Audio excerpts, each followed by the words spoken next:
nascimento. A Vera Iaconelli, uma psicanalista maravilhosa, eu vi um vídeo dela retomando um texto de Freud, que ele fala sobre o nascimento.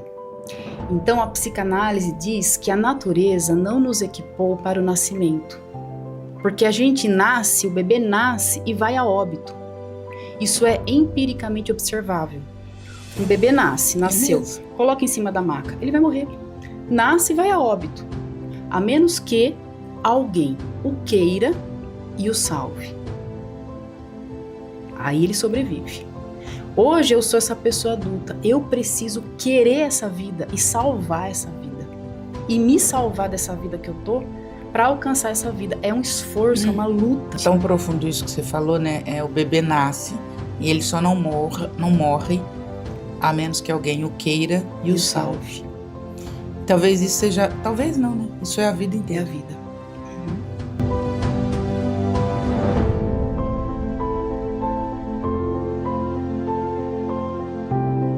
E hoje eu tenho que me salvar, porque eu sou a adulta que protege essa criança que está dentro de mim. Eu tenho que me esforçar por me proteger da morte o tempo todo.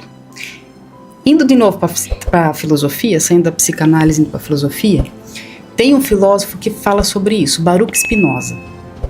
Ele traz o conceito de conatos. Conatos é esse esforço que todo ser vivo tem de manter a própria vida. Então, todo ser que tem vida, ele luta pela sua sobrevivência, pela preservação da sua vida. Seres inanimados não têm conatos, segundo Spinoza. Então, você pode pegar um martelo e bater numa pedra até ela virar pó. Mas você não faz isso com o ser vivo, porque o ser vivo vai se proteger. O próprio processo de cicatrização é conatos. É um esforço em manter a minha vida. É essa luta pela vida. Não conhecia esse conceito de Spinoza. Spinoza, ele tem uma teoria, a teoria dos afetos. Maravilhosa para a gente conversar aqui. A teoria dos afetos de Spinoza analisa como que os corpos nos afetam, a partir dessa ideia de conatos. Então, o conatos é um esforço para eu manter essa vida que está dentro de mim, que Spinoza chama de potenciativa. Bem parecido com a pulsão de vida de Freud. E bem parecido com aquilo que nessa versão moderna a gente fala energia vital. Então todo mundo tem dentro de si uma energia vital, que Spinoza chama de potenciativa, que é uma quantidade de energia para a gente viver. Conatos é essa proteção dessa energia vital, dessa potenciativa. Só que essa potenciativa, ela é oscilante. Ora ela sobe, ora ela desce. E para Spinoza, tudo é corpo. Tudo que está ao nosso redor é corpo e me afeta. Daí vem a teoria dos afetos. Então, se tudo é corpo, por exemplo, o cafezinho que o moço vai passar aqui, o aroma do café é um corpo que vai afetar o meu corpo. Eu vou sentir cheiro de café e ficar com vontade. Salivar. Eu saio lá na rua, o sol, a luz solar é um corpo, que ao tocar a minha pele vai alterar a minha temperatura corporal. Então tudo é corpo e tudo me afeta. Inclusive pessoas. Então, existem pessoas que aumentam a minha energia vital e outras que diminuem. Que é o elan vital, né? E a teoria dos afetos é justamente essa análise. Quais pessoas aumentam a minha energia vital e quais sugam? Porque às vezes, só de você estar perto de uma pessoa, ela nem abre a boca, você já sente que a sua energia está indo embora. Ela está drenando a sua energia. Outras te recarregam. E apesar dele ser determinista, Spinoza trabalha com a ideia de liberdade. Liberdade para Spinoza é detectar, evitar e unir-se. Detectar quais encontros me são favoráveis e desfavoráveis, evitar os encontros que drenam a minha energia e me unir àqueles que aumentam a minha energia vital. Isso é liberdade para Spinoza. Como é que é? Detectar, evitar e unir-se. Nossa, que fantástico. Então, a teoria dos afetos de Spinoza... Você já gravou um vídeo falando sobre isso? Ainda não. Você grava, senão eu gravo. Tá. Vamos gravar junto, então. Eu gravo. Isso aí é fantástico. Então, às vezes a gente acha que isso é coisa de esoterismo, de misticismo. Não, isso é filosofia. Isso é psicanálise. Nós nos afetamos. Os corpos nos afetam. E a gente precisa saber detectar. Se eu estiver muito perto dessa pessoa por muito tempo, eu vou sair destruída. Acabar com a minha energia vital. Sabe? O Jota fala isso, proteja a sua energia. Exatamente. Tem uma frase bíblica, né? Proteja o seu coração. E olha como que Deus é sábio, né? Deus colocou o nosso coração protegido. Meu coração está dentro de uma caixa torácica. Vértebras, veias, cartilagem, está protegido. Tanto que o bebezinho que nasce com o coração para fora, ele não sobrevive.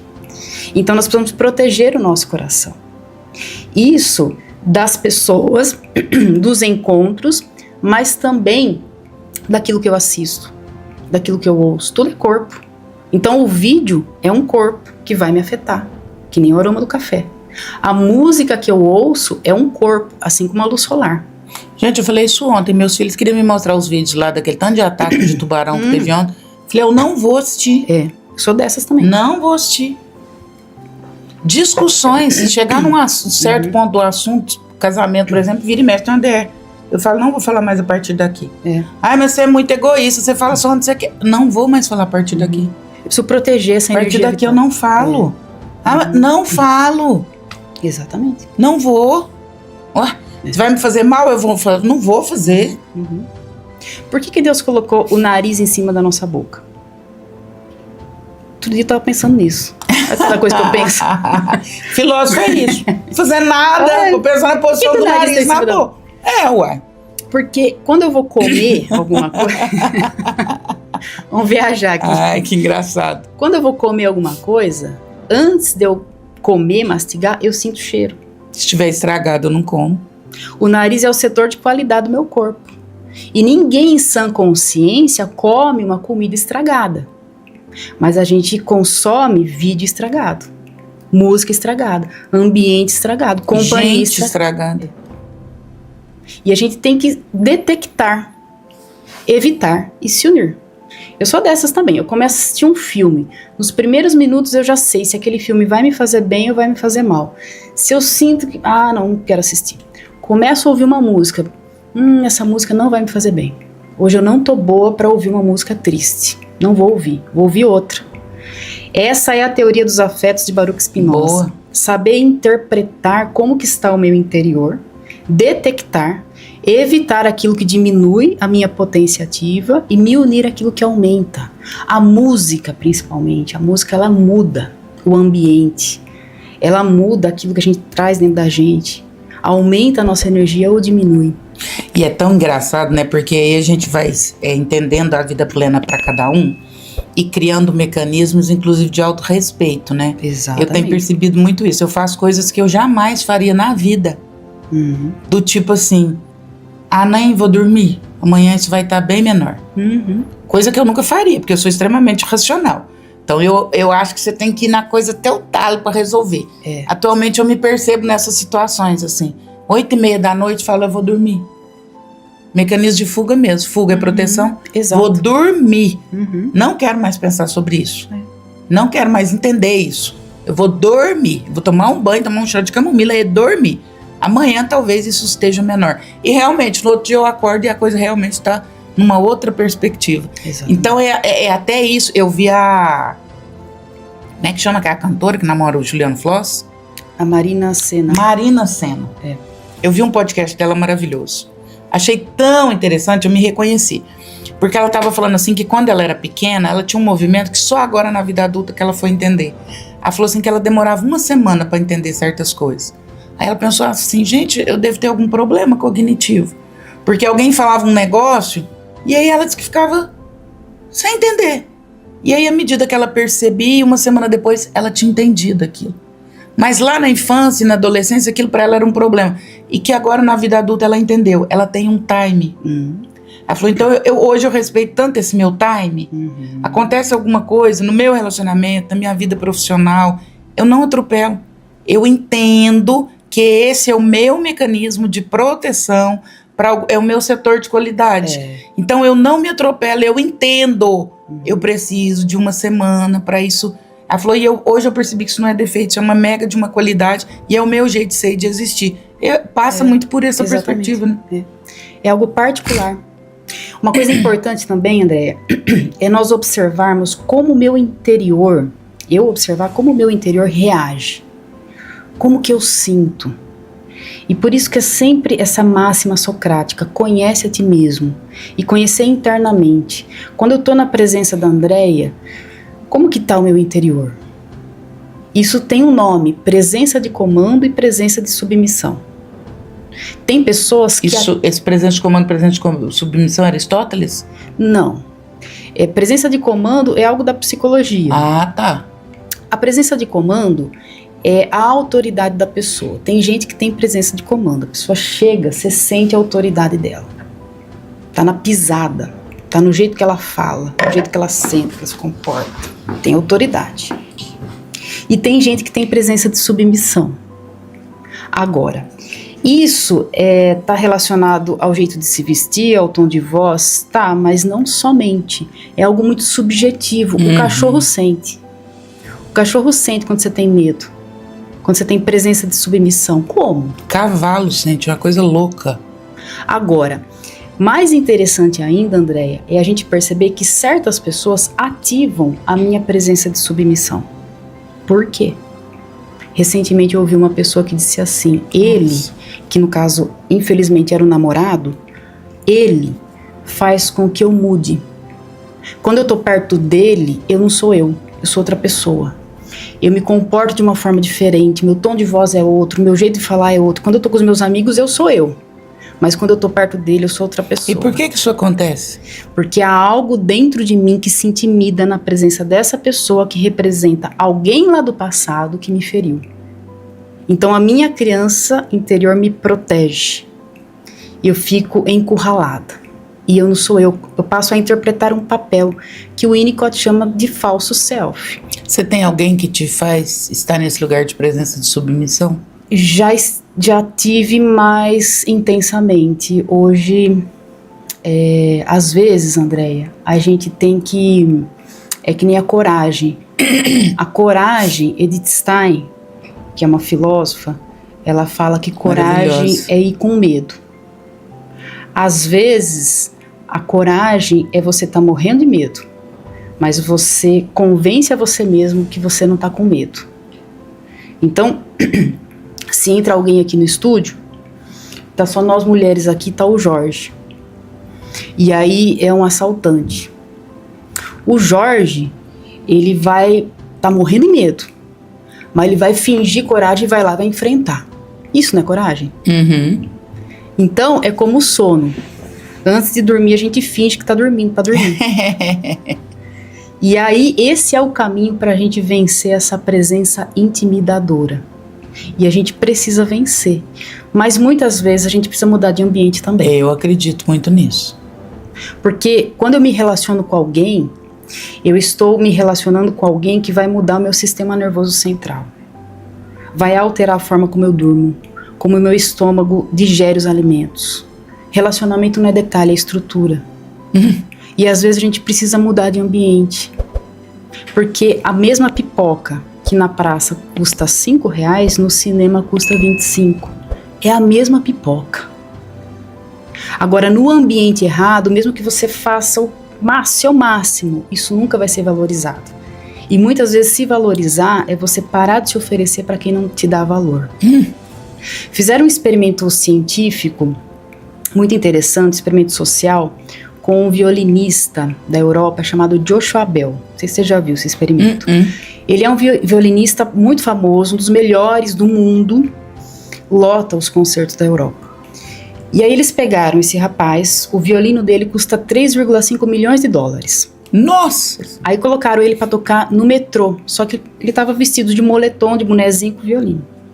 Metrô num horário de pico. Centenas de pessoas passaram por ele. Sabe quantas pararam para ouvir ele tocar? 7. Naquele dia, ele arrecadou 32 dólares. Tocando num violino de 3,5 milhões de dólares. No dia anterior, ele lotou um concerto. O ingresso mais barato custava 500 dólares. Então, permanecer no lugar que eu não sou valorizada é trair a pessoa que eu lutei muito para me tornar. E por isso, permanecer no lugar onde eu não sou valorizada é trair a pessoa que eu lutei muito para me tornar. E por isso eu preciso detectar quem eu sou nesse ambiente, com essas pessoas. E muitas vezes evitar. Mudar o ambiente. Porque o ambiente ele é muito importante na construção da nossa vida plena. Para que a gente possa ser a gente mesmo. Você falou que relacionamento não é detalhe, é estrutura. Fala um pouco mais sobre isso. Quando eu me relaciono com alguém, eu e essa pessoa, nós somos 2 sistemas nervosos tentando se equilibrar. E 2 crianças interiores tentando se acolher. Então, isso impacta muito a minha saúde. Isso impacta muito a forma como eu vou viver a minha vida. E muitas vezes saúde mental também é deixar de conviver com quem me adoece. E conviver com quem não me adoece. Isso também é saúde mental. Porque a teoria dos afetos de Spinoza nos diz que os corpos nos afetam. Me afeta, não tem como. E por mais que eu me proteja, alguma coisa vai afetar. E isso tem relação com aquilo que nós estávamos falando sobre por que eu sou assim. Por que eu reajo assim? Quando a gente fala da teoria dos afetos, nós estamos falando de detectar, de se ouvir, se conhecer. E o verdadeiro autoconhecimento que Sócrates propôs lá nas Ágoras, 5 séculos antes de Cristo, é o autoconhecimento, sobretudo, do meu inconsciente. Eu falar que eu me conheço a partir daquilo que eu sei de mim, da minha razão, é muito fácil. Eu falo, eu sou isso, eu sou aquilo, eu me conheço. E tem muita gente que fala assim, eu me conheço, até que algo acontece e eu tenho uma reação que surpreende a mim mesma. Não, eu me conheço, mas o que eu quero fazer eu não faço, o que eu não quero fazer eu faço. Não, eu me conheço, mas de repente eu tenho uma crise de choro do nada. Ou uma crise de raiva do nada. Do nada? Nunca é do nada. Sempre vem de algum lugar. Dentro da nossa mente nós temos pontos cegos, que nem no carro. Então aquela lataria no fundo do carro é um ponto cego. De repente eu vou dar uma ré, tem uma moto atrás e eu causo um acidente. Dentro da minha mente existem pontos cegos que eu não enxergo racionalmente e que podem causar muitos acidentes se eu não conhecer. E como conhecer? Novamente a temática da criança interior. Às vezes a pessoa diz assim, por que eu sou tão ansiosa? Por que eu tenho transtorno de ansiedade? Da onde vem esse transtorno de ansiedade? A pergunta é muito boa, mas talvez você não tenha encontrado a resposta ainda, porque a resposta ela está lá na sua criança. Então pergunte para a única pessoa que tem a resposta, a sua criança interior. Pergunte para a sua criança interior por que você tem transtorno de ansiedade. E talvez ela te lembre daquilo que aconteceu lá na infância, que desencadeou esse sistema de luta e fuga, que fez você ter ansiedade precocemente, te gerando essa sequela. Pergunte para a sua criança interior por que você não consegue descansar. Tem gente que não consegue descansar. Ela deita no sofá, ela se sente culpada de descansar. Já atendeu gente assim? Uhum. Novamente falando das mulheres, não só mulheres, mas principalmente das mulheres, né? Eu sento no sofá, eu me sinto culpada, parece que eu tô devendo. Eu fui com um amigo meu pra praia, eu contei isso aqui ontem. Lá pela quarta-feira, era 7 dias de pacote, lá pela quarta-feira ele falou assim, André, será que tá certo mesmo isso aqui? Falei, como assim, gente? Ele falou, será que tá certo? Será que eu não deveria estar trabalhando? Deveria estar lá na empresa, eu aqui numa praia 7 dias, será que isso não tá errado? Olha lá. Da onde vem isso? Pergunte para sua criança interior. Talvez ela te lembre que na sua infância, para você ser amado, você tinha que ser útil. O pai dele pôs ele para trabalhar com 10 anos. Vem daí. É de lá que vem. Agora, quando nós falamos de relacionamento, Andréia, nós também estamos falando de ouvir a minha criança interior. Porque essa intimidação vem dela. Eu, recentemente, uma pessoa que eu amo muito me disse assim, olha, eu comecei a descobrir nesse processo de autoconhecimento da criança interior, eu comecei a descobrir muitas feridas na minha criança interior. E eu fui compartilhar isso com meu irmão mais velho. E eu falei, olha, eu descobri na infância muitas dores, e esse meu irmão mais velho jogou um balde de água fria. Falei, ai, que frescura, ai, que mimimi, eu sofri muito mais que você. E aí ela falou que ela sentiu uma dor muito grande. A dor vem da criança. de ter sido tratada novamente com o mesmo desprezo de lá de trás. Então, é necessário também eu proteger a minha criança interior mudando o ambiente, deixando de falar certas coisas com certas pessoas que não vão tratar esse assunto com o respeito que ele merece. Porque a infância é uma terra que a gente pisa a vida toda. E eu não posso permitir que o outro pisoteie numa terra que é sagrada. Boa. Eu preciso proteger.